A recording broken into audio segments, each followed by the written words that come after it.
Entonces,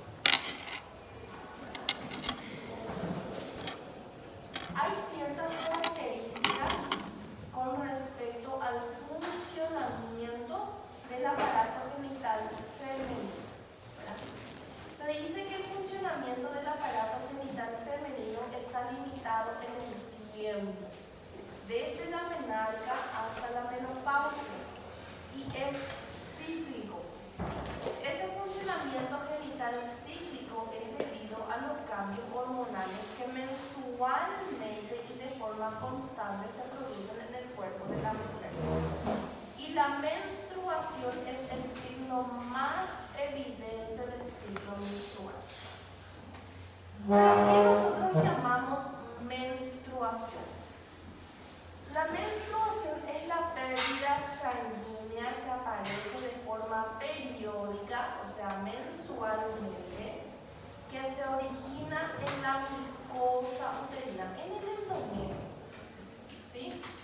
El endometrio que ha sufrido una transformación y se presenta después de una ovulación, o sea, de la ovulación de uno de los ovarios. Entonces llegamos a que el primer día de la menstruación es el primer día del ciclo menstrual. ¿Está?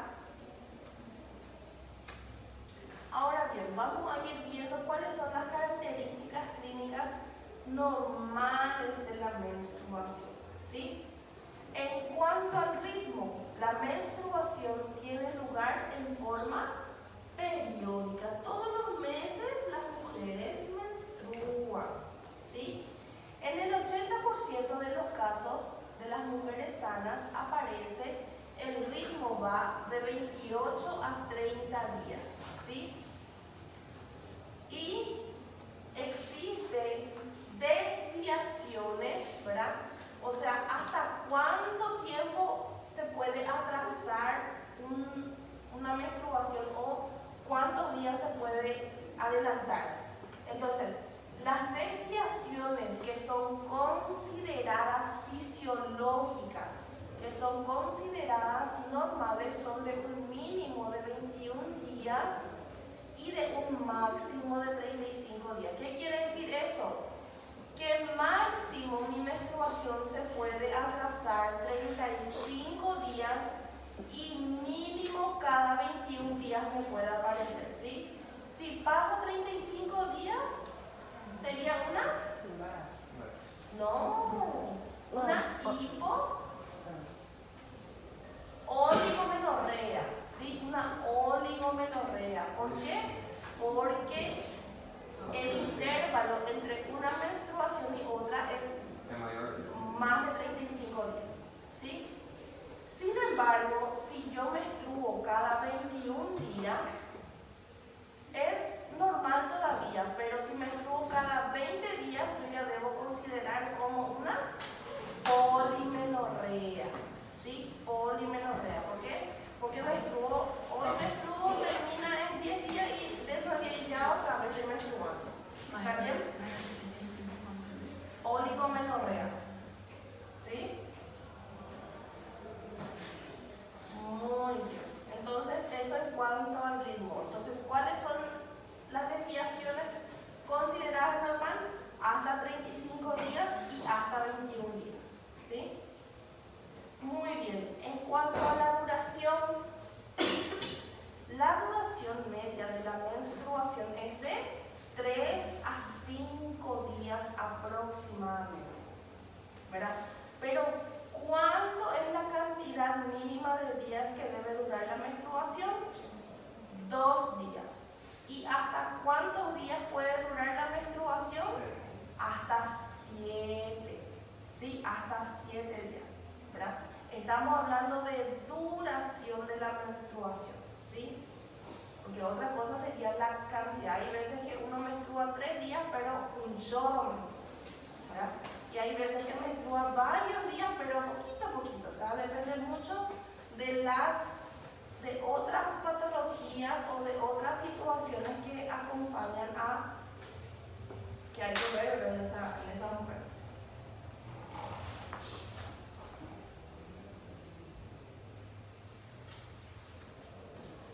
bien. La cantidad aproximada de sangre que pierde una mujer, acá está el CC, pero es de aproximadamente 150 ml, ¿verdad? Por supuesto que esto puede variar. En pacientes con DIU, por ejemplo, hay veces que menstruan muchísimo más, ¿verdad? O pacientes con miomas uterinos hacen que en cada menstruación tengan una hipermenorrea, ¿sí? O sea, un sangrado abundante. Luego tenemos entonces los síntomas generales relacionados con la menstruación, ¿sí? Entonces, no se olviden, ritmo 21-35 días, duración 3 a 5, 2 a 7, cantidad 150 ml, ¿sí? Y ahora vamos a ver entonces los síntomas asociados a la menstruación, ¿sí? Entonces, muchas mujeres, no todas, pero la gran mayoría experimentan algunas situaciones, algunas molestias en los días previos a la menstruación, ¿sí? En algunas mujeres esos síntomas son prácticamente imperceptibles, algunas ni siquiera se dan cuenta y en otras sí que es bastante, se encuentran bastante afectadas. Por ejemplo, lloran con facilidad, se encuentran muy sensibles, hay una mayor irritabilidad de esas mujeres. El dolor de repente no es igual en todas las mujeres, en algunas es solamente un leve cólico, en otras es un dolor insoportable, ¿verdad? Entonces varía mucho de mujer en mujer, ¿sí? Entonces, ¿cuáles son algunas de estas molestias que pueden presentar? Entonces, debilidad general, cansancio, tristeza, en alguna la tristeza es muy acentuada, lloran con facilidad, el estado nauseoso, mareos, enfriamiento de las extremidades, sensación de rubor, de calor en la cara y diarrea, constipación, un ligero incremento del peso corporal por la retención del líquido. También, ¿verdad?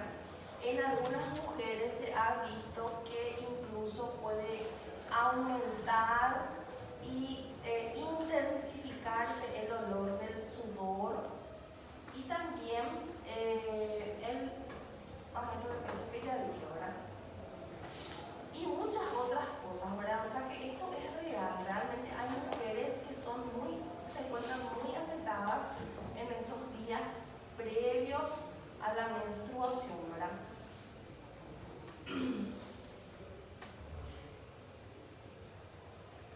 Todos estos fenómenos tendrían que desaparecer tan pronto cesa la menstruación, o sea, para la menstruación y ya tendrían que desaparecer estos malestares, ¿verdad? Pero hay mujeres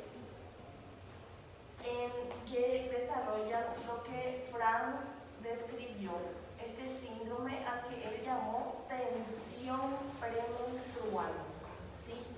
Esta tensión premenstrual se refiere a la exacerbación de todos estos síntomas y signos que nosotros vimos aquí, ¿sí? Es esto, pero mucho más intensificado, mucho más exacerbado. Y todo esto se debe a una desregulación hormonal, ¿verdad? Por estrógeno y progesterona. Yo tenía una compañera en la facultad, ella cada mes cuando iba a menstruar, ella se desmayaba del dolor. Se desmayaba, ¿verdad? O sea, tiene una afectación psíquica muy importante para algunas mujeres.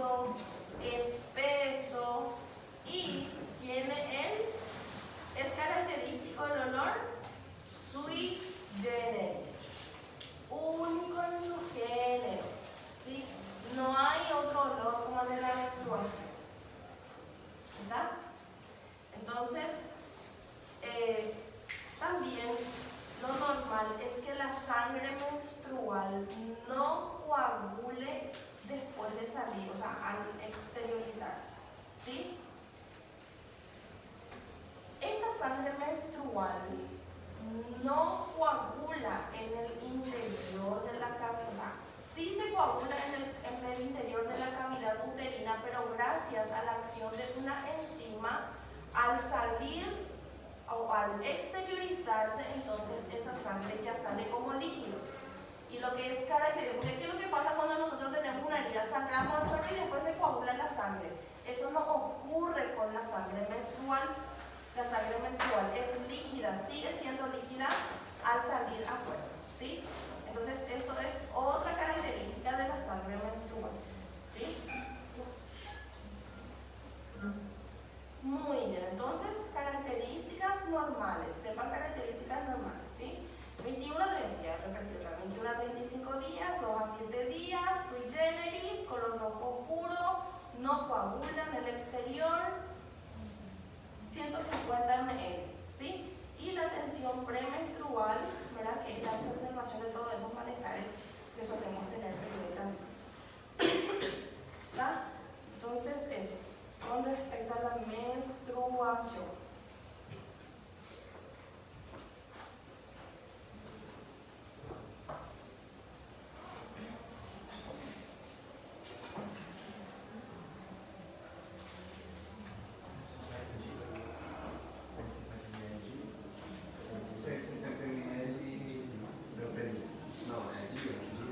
Doutora, é 150 ml por dia, né? De menstruação. No, O período todo. Período todo. porque de 3 a 5 días. Sim. Hasta 300 ml puede ser. Tá quanto? 150 a 300 ml. 150 a 300. Daí é de 21 a 35 é normal. Antes de 21 e depois de 35 já não é normal. A menstruação pode durar de 2 a 7 dias. Não, de 3 a 5. Não, de 2 a 7. 5 a 7. 2 a 7. La duración normal es de 3 a 5 horas, pero las desviaciones mínimo 22 hasta 7 días. ¿Sí? Aí deixa eu ver se mais. Muy bien. Entendeu, Thiago? Parabéns. Tem mais uma coisa. Tiene muchas hermanas. Tenho hijas. Ah, Eu tenho 21 anos, não menstruo com 25 Cuidado É dela. verdade. Tá sendo namorada, você não fala, né? Já até coisa, já não menstrua. Coisa. Já até coisa. Ai, ai, ai. Já tá fazendo filho, já tá.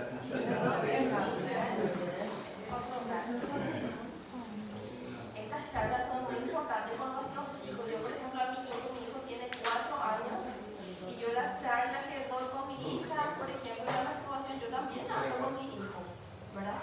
Porque en algún momento, él, o sea, yo ya decidí que él va a ser sacerdote, pero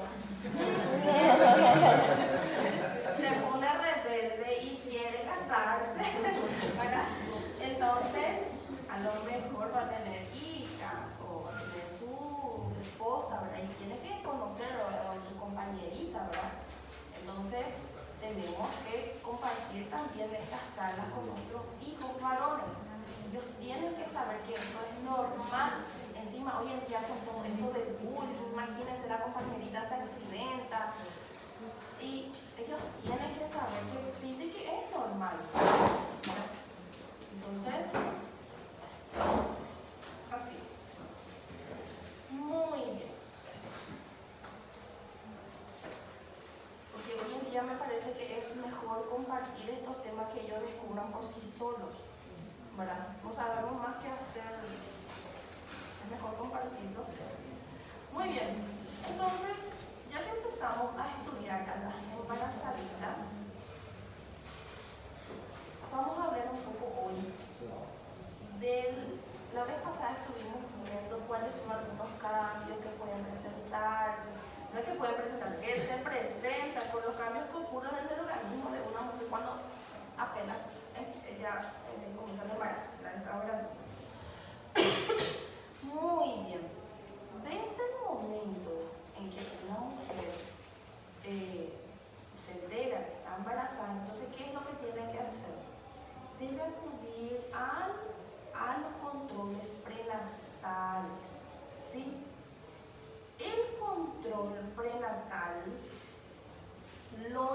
ideal sería que comience ya desde antes de las 12 semanas. ¿Sí? ¿Por qué? Pues por muchas razones tan importantes, ¿verdad?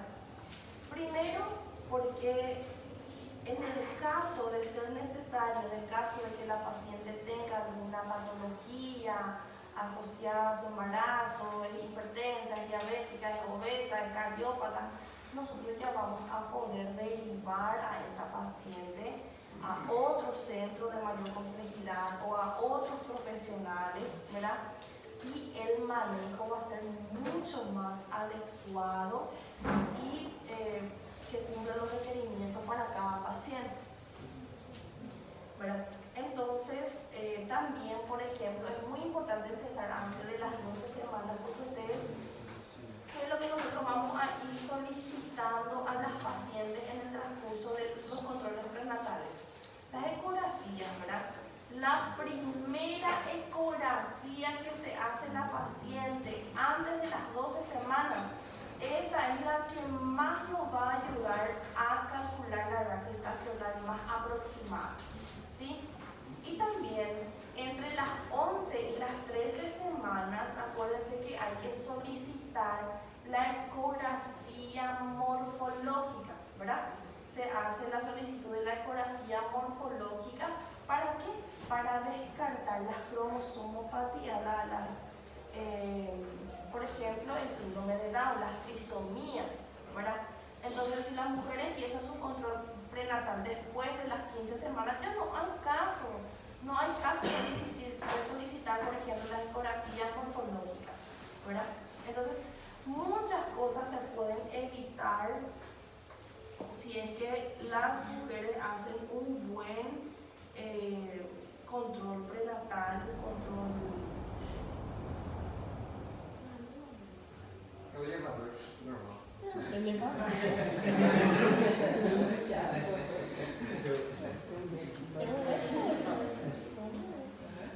Bueno, nunca más por el elevador. Yo tengo un favor a mí. Bueno,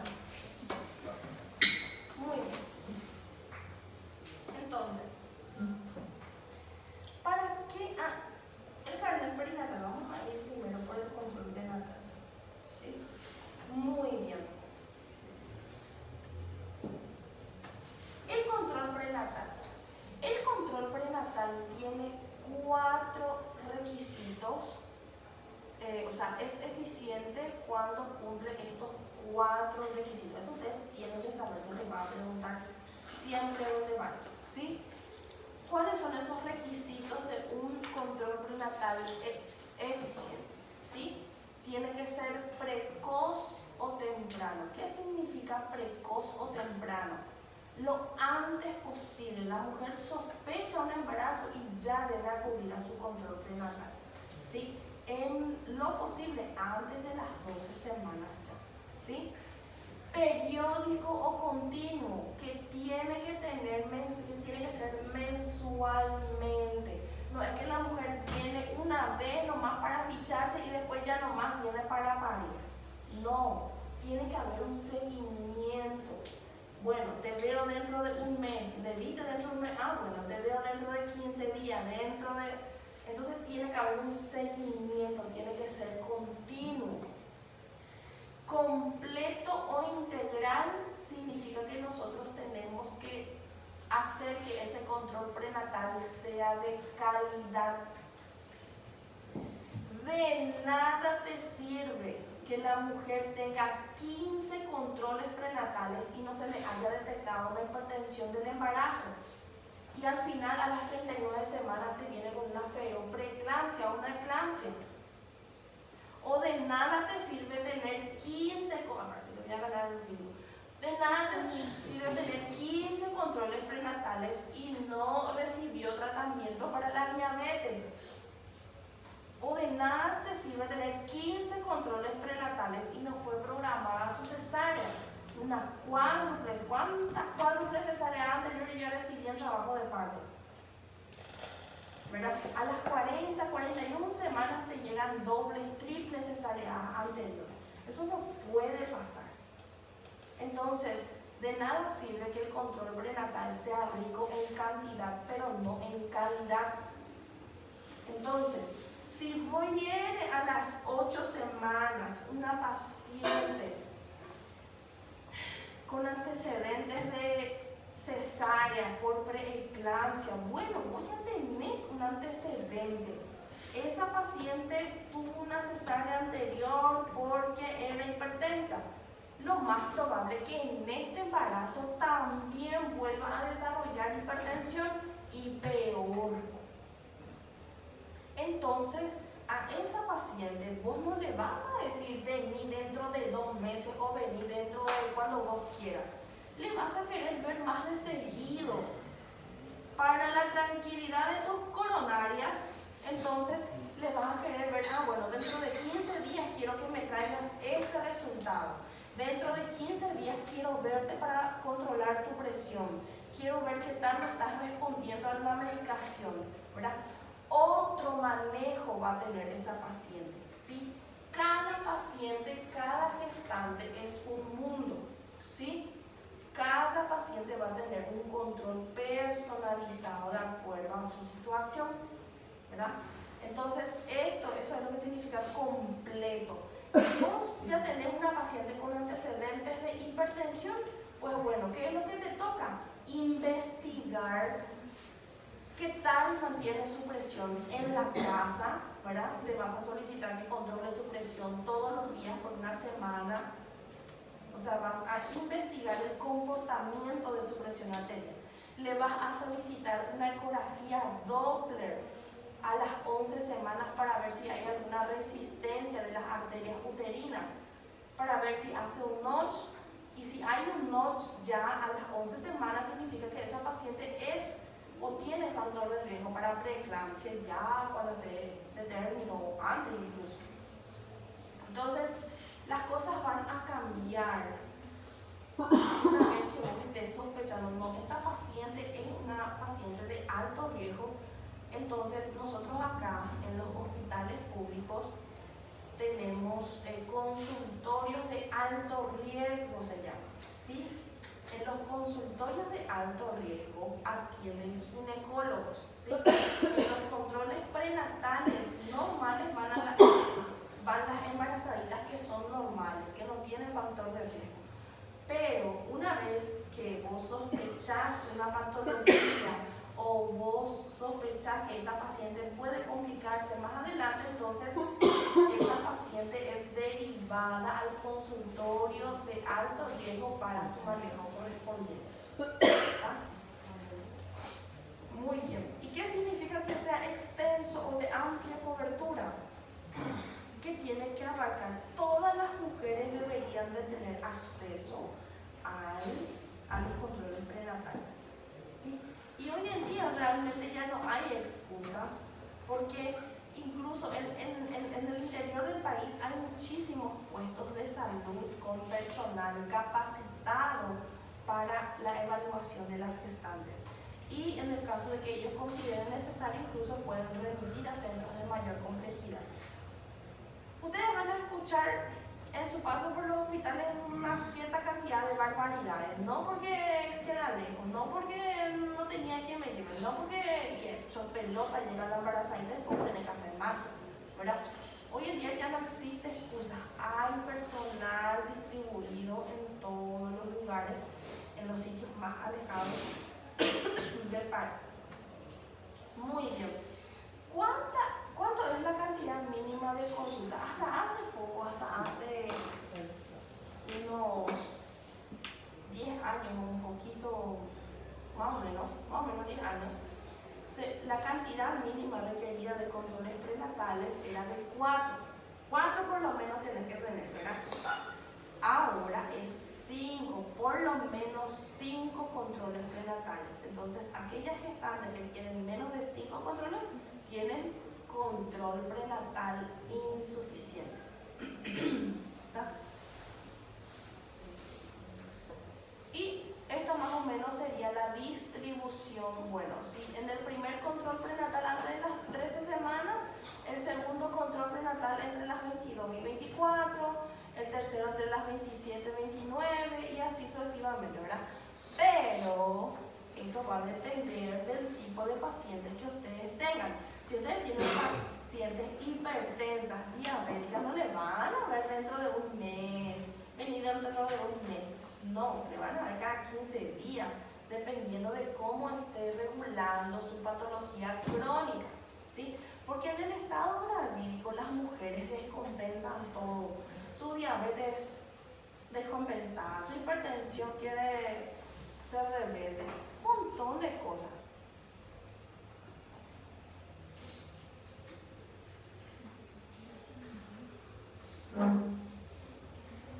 Muy bien.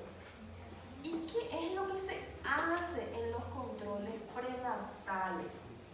¿Qué es lo que ocurre en un control prenatal? Entonces, yo, me enteré ayer que estaba embarazada, entonces hoy me voy al hospital y me voy al consultorio de control prenatal. Allí me recibe una obstetra y ¿qué es lo que hace?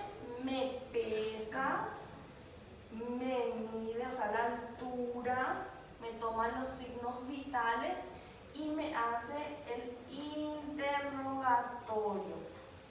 En el interrogatorio, ellos completan una mini historia clínica que es esto que ustedes van a ver aquí, y esto es el carnet perinatal. Esto es el famoso CLAP que ustedes van a escuchar. Isso é mínimo?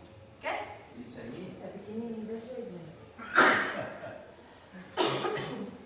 Este es el CLAP perinatal. CLAP perinatal, ¿sí? Aquí ustedes voy a ir bajándolas. Esta parte que ustedes ven acá es este. Aquí, este, ¿sí? Entonces, en esa primera consulta prenatal se abre una hoja de carnet perinatal para todas las pacientes. Todas las pacientes que hacen sus controles prenatales tienen que tener este documento, ¿sí? Entonces, es como una mini historia clínica. Completamos con los datos. Hay que solicitar siempre la cédula de la paciente o su EGG o lo que sea y completar. Si se llama Juana María de Lara Vázquez, hay que poner Juana María de Lara Vázquez, no Juana Vázquez, ¿sí? Hay que poner todo. ¿Dónde vive? La localidad, teléfono, fecha de nacimiento, edad. O sea, es como una mini historia clínica, ¿sí? El lugar donde está realizando su control prenatal y aquí su número de cédula. Aquí vamos a ir, es como una mini historia clínica, ustedes ven acá. Antecedentes obstétricos. El último feto nacido tuvo peso normal, fue mayor de 4 kilos, fue menor de 2,5 kilos, antecedentes gemelares y sí, si no, no, ¿verdad? Aquí se registran las gestas previas, no incluye acá el embarazo actual, ¿sí? Si tuvo abortos vaginales, partos, cesáreas, si el embarazo anterior fue planeado, y así sucesivamente vamos a ir rellenando toditos los campitos, ¿verdad? Pero en fin, ¿qué es lo que se hace en cada control prenatal? En el primer control prenatal se llena el CLAP perinatal. En ese CLAP perinatal se hace todo el interrogatorio que ustedes ya vieron como una historia clínica para recoger todos los antecedentes de esa paciente y se toman los signos vitales, se le pesa a la paciente, se le mide a la paciente, ¿verdad? Y a partir de allí es cuestión de ir controlando cuánto sube en cada control, cuánto sube de peso en cada control, ¿verdad? Los signos vitales se controlan en todos los controles prenatales, ¿sí? Presión arterial sí o sí hay que controlar en todos los controles. Muy bien.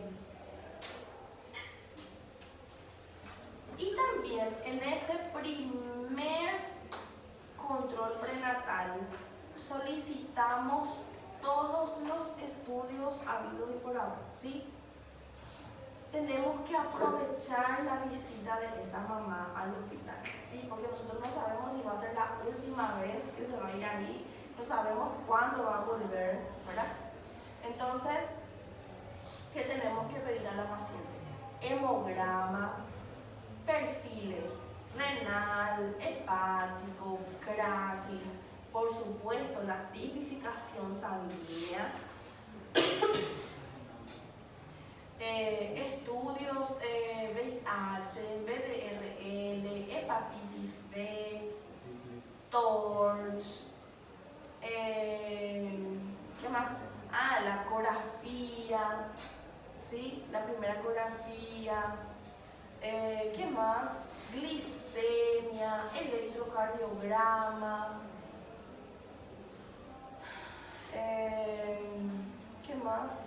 Análisis de orina, sí, toxo, y eso ya entra dentro de TORCH.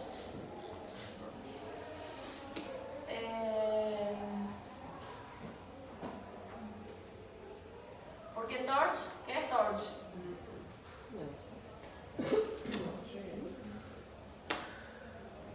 TORCH, solicito TORCH. ¿Ah?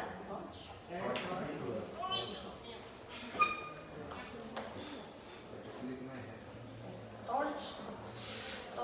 Entonces ustedes ponen en su orden solicito. Este es. La vez pasada en el 9A yo no distinguí entre la pared y escribí en la pared.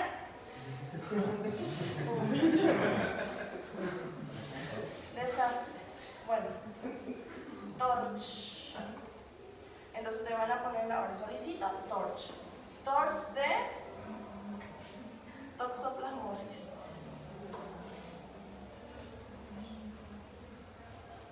Rubeola. Citomegalovirus.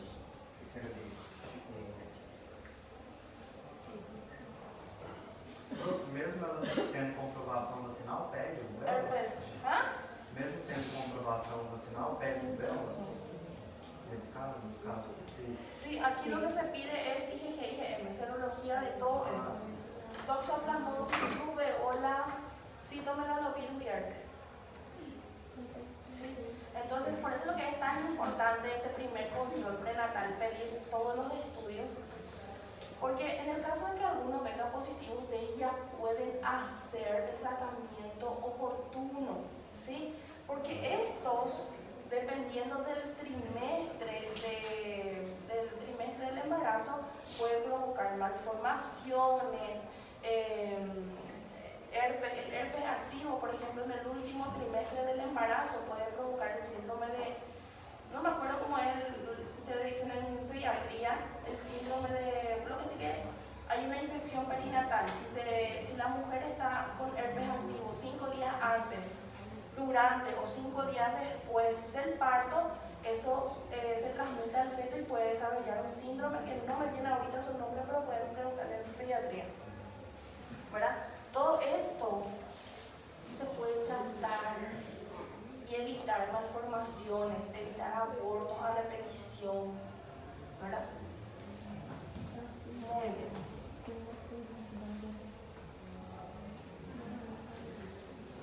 Entonces, ¿qué es lo que se hace en el primer control prenatal? Se rellena el CLAP, ¿sí? Peso, altura, se solicitan los laboratorios, se solicita la ecografía y de acuerdo al caso, si ya es luego una paciente doble cesárea anterior, ya es una paciente de alto riesgo. Si es una paciente hipertensa, si ahí en el primer control prenatal usted ya encuentra una presión de 140/90, ya es una persona hipertensa. Só se for paciente que é hipertensa ou já fez cesárea, se independente se tivesse sido pouco, marcado, só pouco está marcado, tipo. ¿A qué? Vai você aqui. Esta paciente no no sabe que tiene que ir al consultorio de alto riesgo, ella se va a un control prenatal con la obstetra. La obstetra le hace todas esas evaluaciones y encuentra que ya es una cesárea anterior, por ejemplo. Mas uma cesárea anterior, por ela ter hipertensão ou diabetes, não assim por já ter uma cesárea no caso. No. Por Cesárea anterior ya es un factor de riesgo también. mesmo sem nenhuma patologia. Mismo si no tiene presión arterial alta o si no es diabética o no es, cesárea anterior ya es para alto riesgo. Mas quando é, no caso a minha foi cesárea marcadinha lá, né? Vai. Igual es para alto riesgo. Porque ya tuviste una cesárea anterior. ¿Sí? Y las cesáreas anteriores son factores de riesgo para, en el que cuando llegues a término puede provocar una rotura uterina, puede provocar placenta previa, puede provocar acretismo, puede provocar... E o que é acretismo? Acretismo es la inserción anómala de la placenta, cuando la placenta atraviesa todas las capas del útero y esas pacientes son, por ejemplo, gravísimas, hay que prepararse para UTI cuando uno va a operar ese tipo de pacientes. Entonces, cesáreas anteriores es un factor de riesgo. ¿Sí?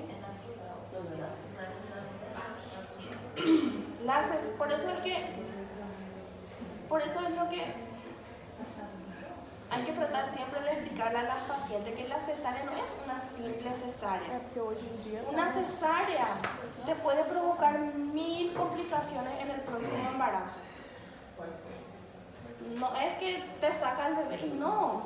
La cicatriz por donde te sacaron el anterior bebé puede darte muchísimos problemas.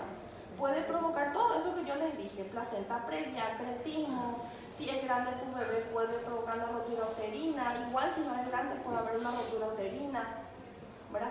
Entonces las cesáreas anteriores son motivo para trasladar a las pacientes a control de alto riesgo. Muy bien. Entonces, eso se hace en el primer control prenatal. En los posteriores controles prenatales, lo que se hace es, viene para su segundo control prenatal, entonces uno va anotando. Voy a mostrar.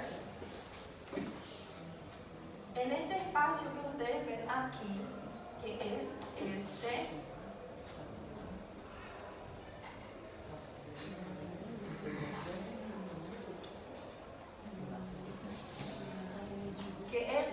por ejemplo, ella vino a consultar hoy, 20 de abril del 2023.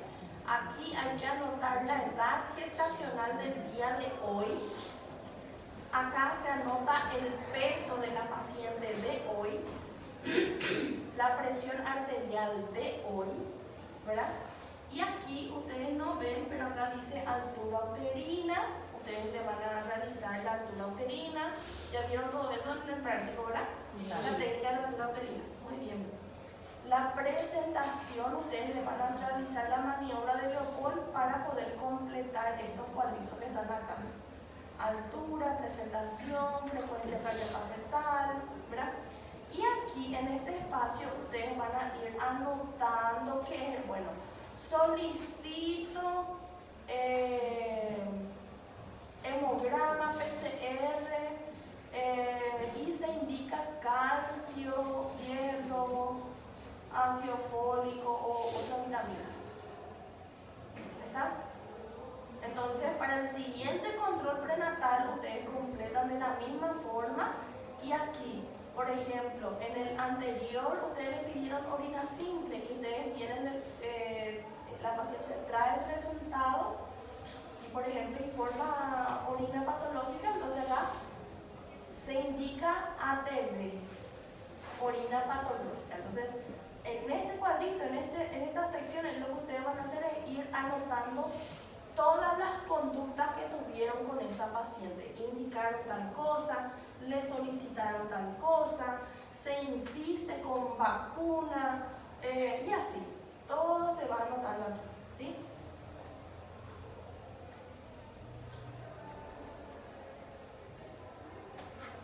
Muy bien.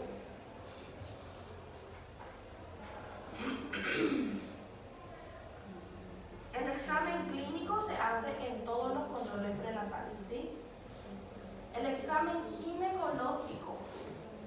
El examen ginecológico incluye el examen de mamas y el examen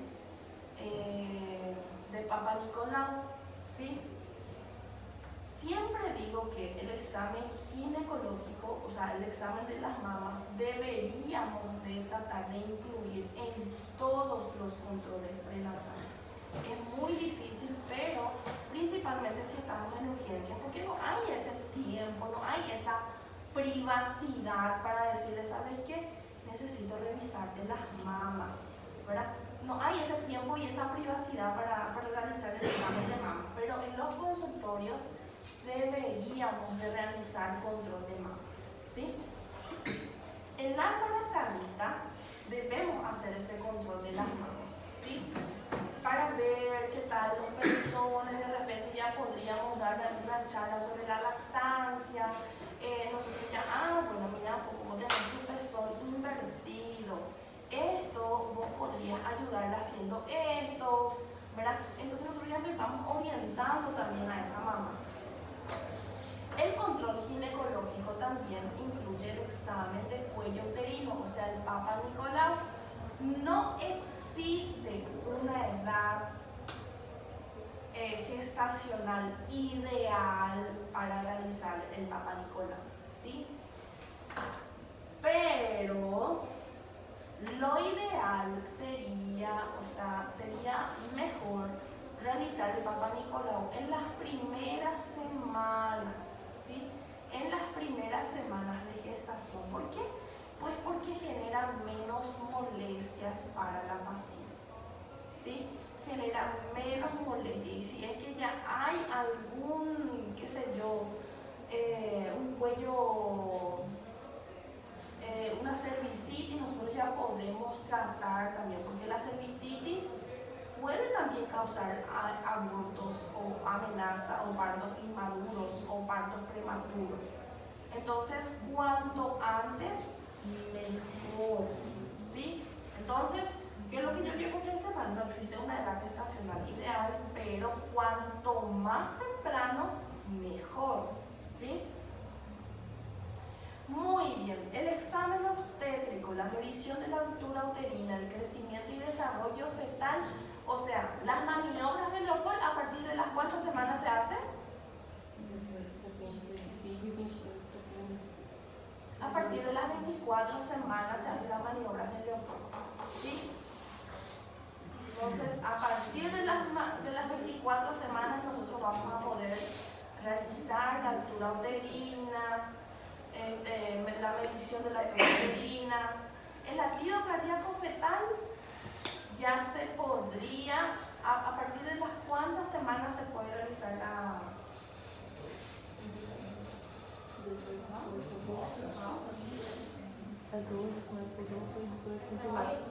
frecuencia cardíaca fetal, quiero decir.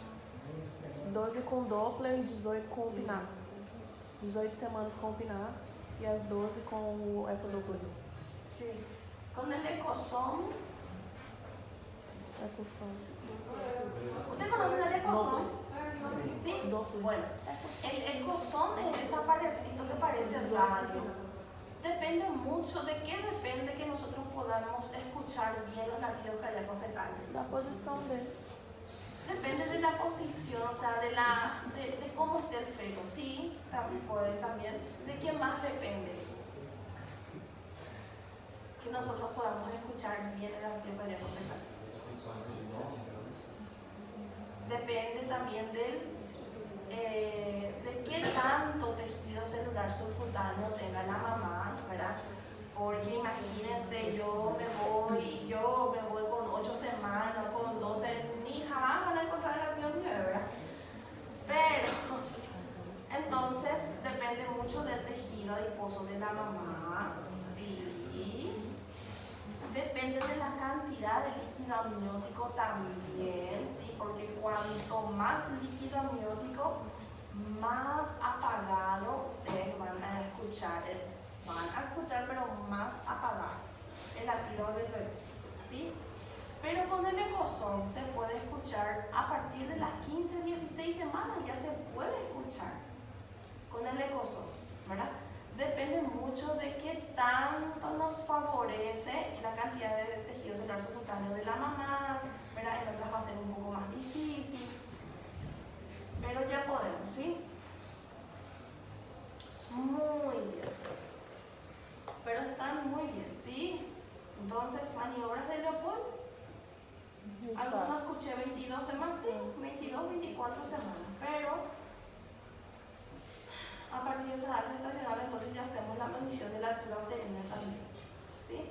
Y los exámenes complementarios, estos son los exámenes que uno tiene que solicitar, esto y mucho más en el primer control prenatal. Y de acuerdo a los resultados vamos a ir, por ejemplo, ustedes le solicitaron glicemia en el primer control prenatal y vino, por ejemplo, 150 en ayunas. Imagínense, 150 en ayunas, probablemente estemos ante una diabetes gestacional, ¿verdad? Entonces, ¿qué es lo que tienen que hacer? ¿Cómo se hace el diagnóstico de diabetes gestacional? Pruebas de tolerancia. Tenemos que tener por lo menos 2 pruebas al azar en ayunas, ¿sí? Y si esos 2 vienen alterados, ¿verdad? De 100 o más, pedimos también hemoglobina glicosilada y prueba de tolerancia oral a la glucosa, ¿sí? Entonces, ¿cuándo la prueba de tolerancia oral a la glucosa es positiva?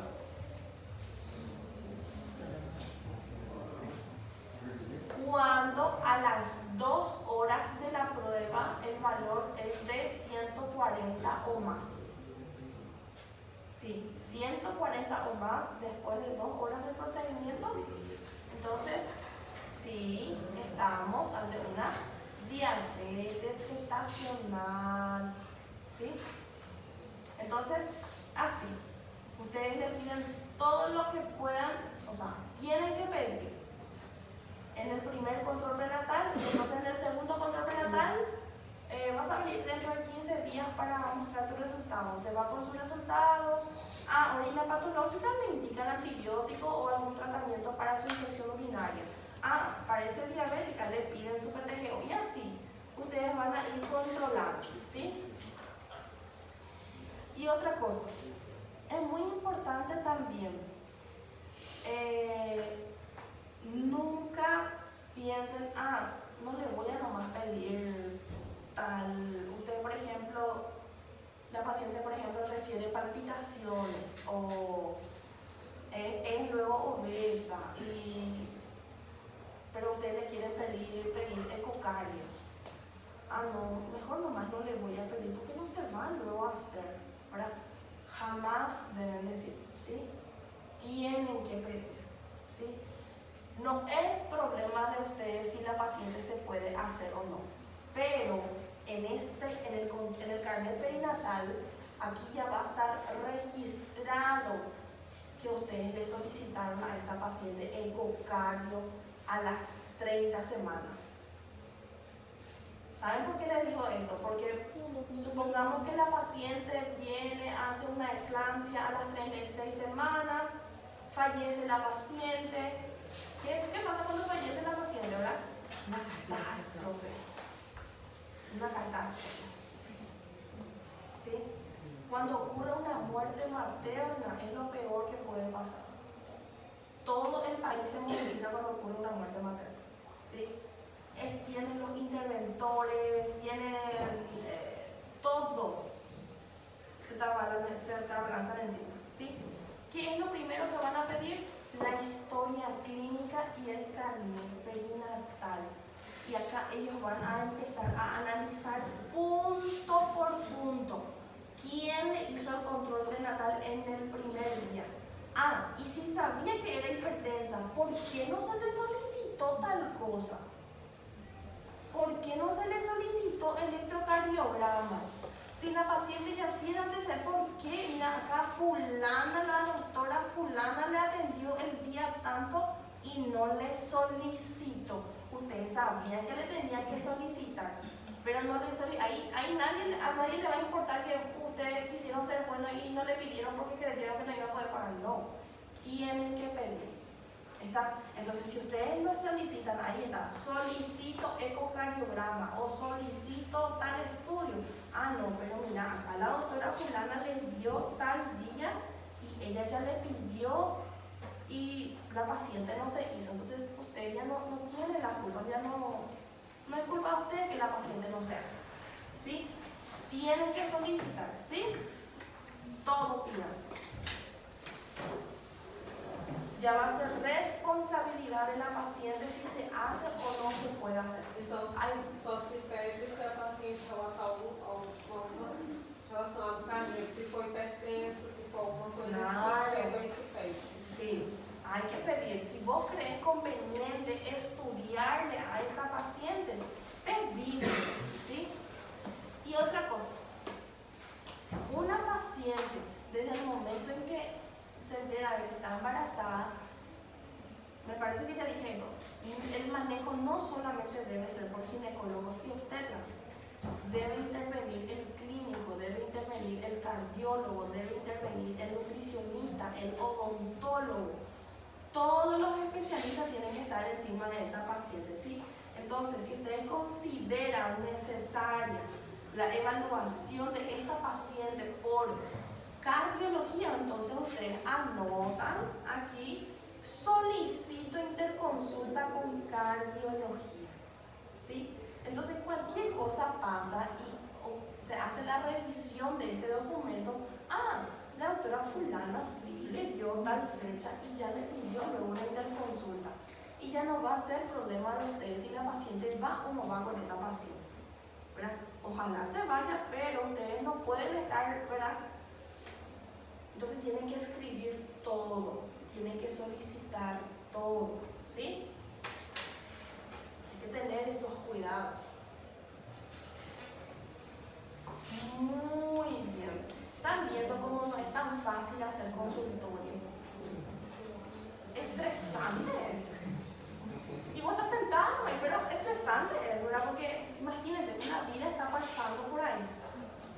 Vos le estás viendo a esa paciente, ¿verdad? Y esa paciente sale del consultorio y le pasa algo del pasillo. ¿Quién le vio? Justo la doctora fulana le estaba viendo. Ay, eso es lo peor. Entonces,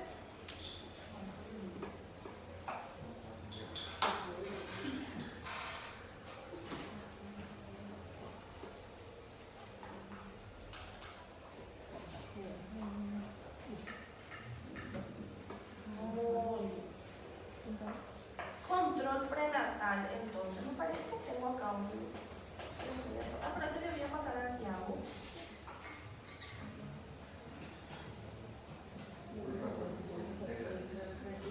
Control prenatal, me parece que esto ya hablamos, ganancia de peso.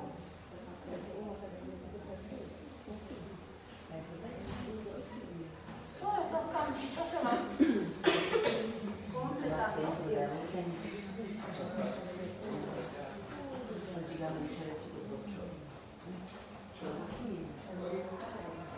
Y también aquí, por ejemplo, esto solamente se va completando.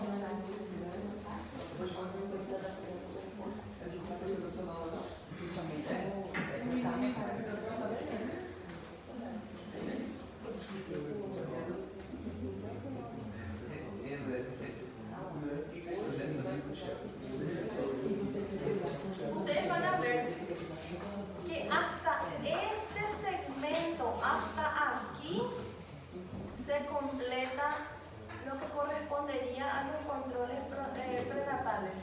A partir de aquí se completa desde el momento en que la paciente ingresa para parir, ¿sí? Acá, por ejemplo, hay fecha de ingreso, cuántos controles prenatales tuvo, si el inicio de parto fue espontáneo, a qué hora. Acá te pregunta, ¿ruptura de membranas, sí o no? Y si sí, ¿a qué hora rompió membranas? La edad gestacional al momento de que ingresó para parir. Acá se anota el motivo de la cesárea, por ejemplo, si es cesárea, motivo de la cesárea. Acá, por ejemplo, las patologías en el momento de la admisión, por por ejemplo, en todo su control prenatal nunca tuvo presión alta y una semana antes hace su preeclampsia, ¿verdad? Entonces anotamos acá.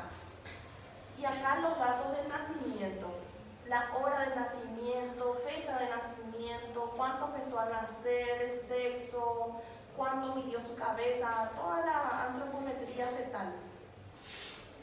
El recién nacido en este caso ya. Y en este segmento se hace el control del puerperio. ¿Cómo se hace el control del puerperio? ¿Ya vieron puerperio, me dijeron? Tem que ver a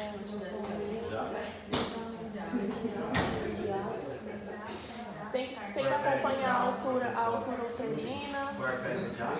Sí, pero ¿cómo se hace el control del puerperio inmediato? Autouterina, restrição dele, lóquios, Ah, é os lóbulos, isso mesmo. e os sinais vitais. Tem outra coisa que ver também. Signos vitales, muy bien. Lóquios. Fondo uterino, logios. ¿Sí? ¿Cada cuánto? ¿Y por cuánto tiempo? Primeira hora, 15 minutos, né? Depois. É. Depois a cada uma hora. Pueden hacerlo cada 15, depende mucho de cómo fue el parto, cada 15 minutos por 2 horas, cada 30 minutos por 2 horas, pero sí, en los hospitales ustedes van a ver que aparte, cuando la paciente ingresa para parir en la sala de partos, una vez que tiene todo su bebé, hay una sala de observación donde se le controla a la paciente por 2 horas. Por 2 horas se le hace el control del puerperio, ¿sí? Que incluye todo eso que dijo el compañero, signos vitales, fondo uterino y los logios, ¿sí? La involución uterina se llama, ¿sí? Involución uterina y logios. Muy bien. Y si está todo bien, ¿sí, te da? Ya le pasamos a sala de maternidad, ¿sí? Pero no, es que una vez que pasa de sala de maternidad, uno ya no le va a hacer caso a la paciente. Igual le tiene que controlar a la paciente, ¿sí? El periodo de ventana donde más ocurre la hemorragia postparto por atonía uterina son las primeras 4 a 6 horas. Lo más frecuente es que dentro de las 4 a 6 horas postparto ocurra la atonía uterina, ¿verdad? Pero eso no significa que después no va a ocurrir. Hace poco nomás tuvimos una paciente a las 12 horas postparto hizo una atonía uterina, ¿no? Y se complicó. Muchísimo se complicó. Entonces, igual pasa a sala de maternidad, hay que hacer los controles correspondientes, ¿sí? Y eso es lo que se completa acá, ¿sí? La hora, la frecuencia cardíaca, PA, la involución uterina, los loquios y el responsable de la evaluación, ¿sí? Y esta parte completan los pediatras. Si es que necesito alojamiento conjunto o requerimiento de oxígeno, toda la evaluación fetal por pediatría se completa en esos cuadritos.